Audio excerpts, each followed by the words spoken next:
업종 테마 서바이벌입니다. 관심 가질 업종, 테마, 섹터를 먼저 선정하고요. 그 가운데서 관심 종목까지 이어서 알아봅니다.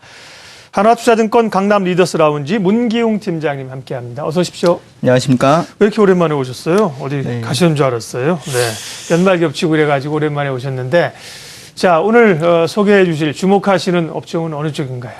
네, 이번 주는 그 중국 내수 소비재를 관심 업종으로 선정해 봤습니다. 중국에서 80년대와 그 90년대에 태어난 세대들은 그 부모의 사랑을 한 몸에 받고 자라기 때문에 다소 낭비가 있기도 하고 또 결혼할 때 부모한테 의지하는 등의 어떤 부정적인 특성을 좀 보이기도 하는 게 사실입니다.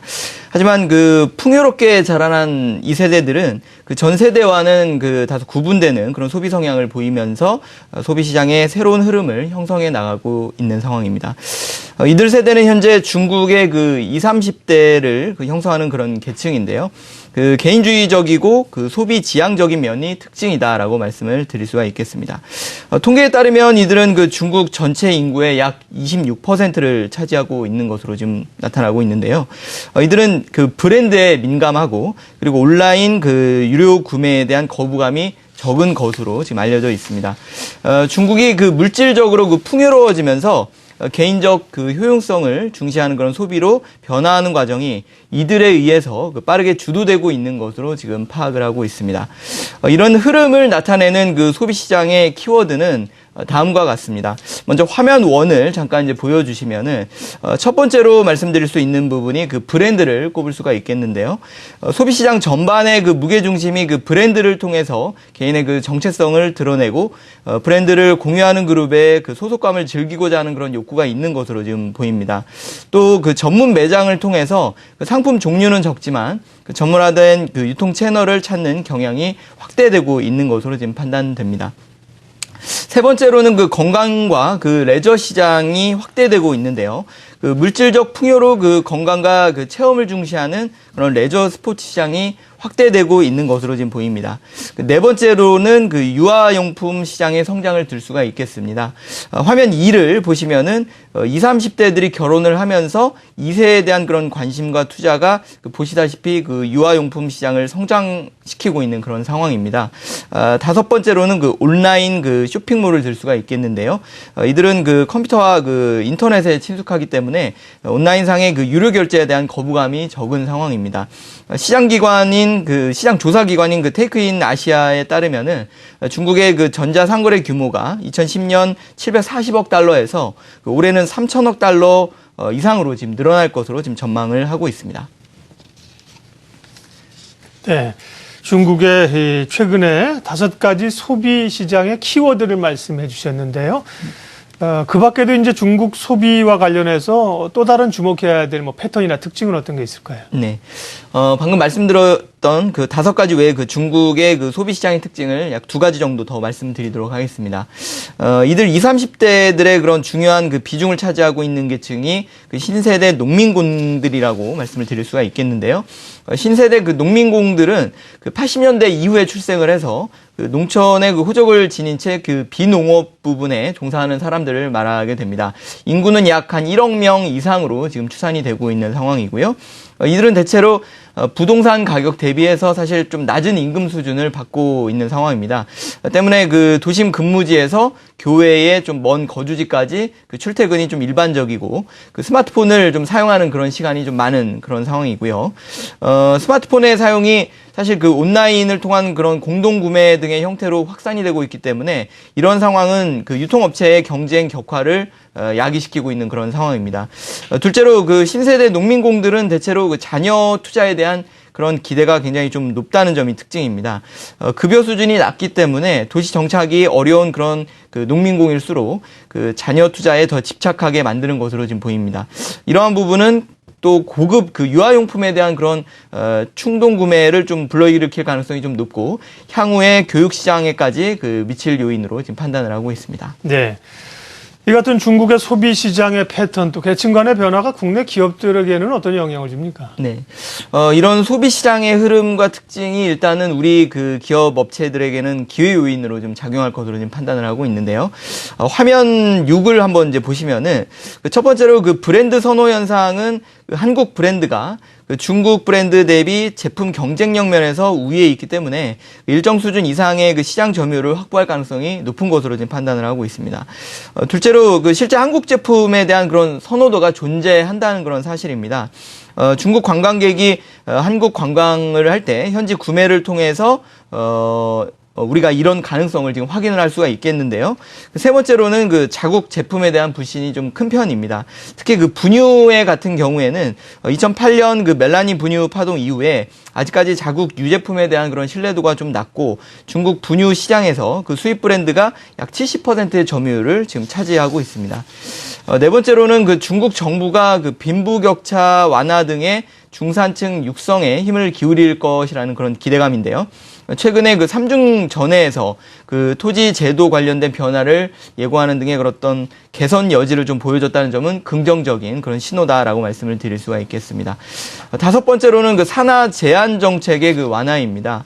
최근에 그 중국 정부가 그 부모 중 한 명이 독자이면은 그 둘째 자녀를 호용을 하면서 실질적으로 그 한 자녀 정책을 폐지하는 것은 긍정적인 요인이다라고 말씀을 드릴 수가 있겠습니다.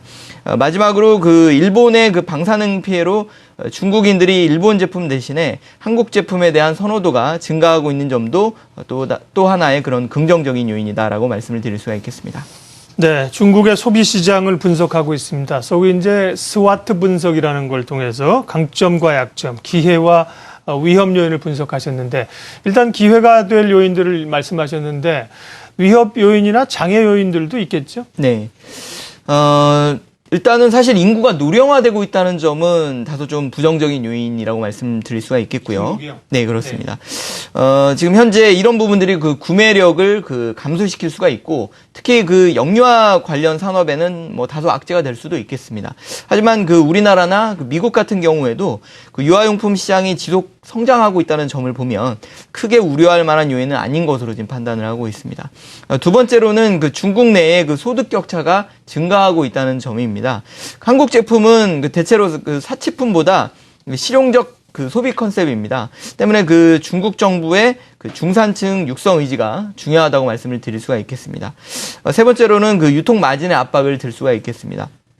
아까도 잠깐 말씀을 드렸지만 인터넷 구매 그리고 뭐 스마트폰 쇼핑 등의 그 활성화로 그 유통업체들의 마진이 점차 감소하고 있다고 말씀을 드렸는데요. 이런 부분들이 그 제조업체에 대한 그런 가격 하락의 압박으로 작용할 수 있다는 점은 위험 요인이다라고 말씀드릴 수가 있겠습니다. 네. 그 밖에 이제 중국 정부가 지금 개혁을 표방하고 있지 않습니까? 네네. 그래서 소비가 조금 위축될 수 있다는 얘기도 있고요.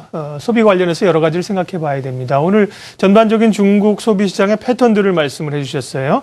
자, 이제 우리는 이걸 국내 기업들하고 연결시키는 게 다음 과제 아니겠습니까? 네. 어떤 기업들이 연결됩니까? 네.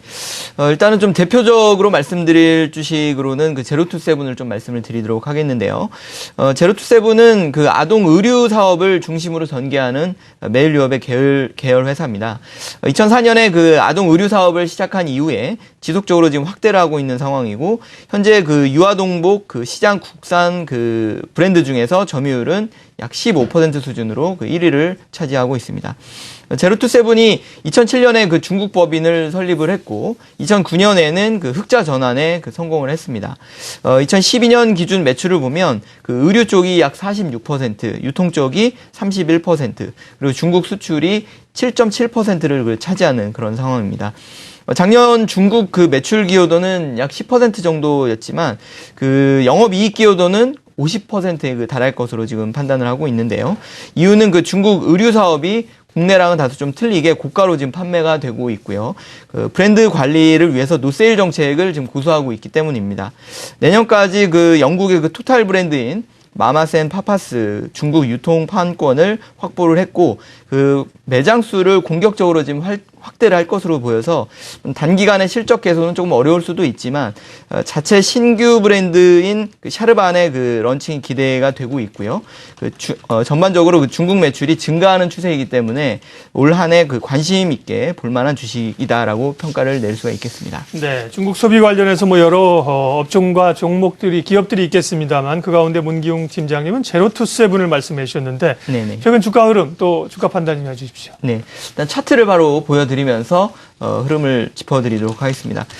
이 회사가 그 상장한 이후에 주가가 중국에 대한 어떤 기대감으로 지금 꾸준히 상승을 하다가 최근에는 매장 확대라는 어떤 뭐 그런 이슈로 인해서 영업이익이 다소 짧은 기간에 뭐 회복되기는 좀 어렵지 않겠냐는 이유로 다소 좀 정체되고 있는 상황인데, 이런 부분이 오히려 이 회사 주식을 매입하기엔 좀 더 좋은 시점이 되지 않았나 판단을 좀 하고 있고요. 가격이 최근에 좀 바닥을 움직이고 있는 상황입니다. 수급적으로 보면은 뭐 최근에 그 기관권 매수가 꾸준히 좀 유입이 되고 있는 모습으로 판단을 하고 있습니다. 최근에 그 공시를 보면 신영투신 쪽에서 약 6%의 매입을 한 것으로 지금 판단을 하고 있는 상황이고요. 추가적으로도 계속 좀 매수가 들어오고 있는 것으로 지금 보고 있습니다. 일단 권장 매수가는 일단 11,000원 정도 말씀을 좀 드리도록 하겠고요. 목표가는 전 고점 수준인 한 15,000원 수준, 약 50% 정도의 중장기적인 상승 여력이 있지 않나 판단을 하고 있고, 손절가는 약 10,000원 정도를 제시해 드리도록 하겠습니다. 네, 업종 테마 서바이벌. 오늘은 중국의 내수 소비재 관련해서 수혜를 받을 국내 기업들을 살펴봤고요. 그 가운데 제로투세븐을 집중적으로 말씀을 해주셨네요. 한화투자증권 강남 리더스 라운지 문기웅 팀장 함께했습니다. 고맙습니다. 네. 감사합니다.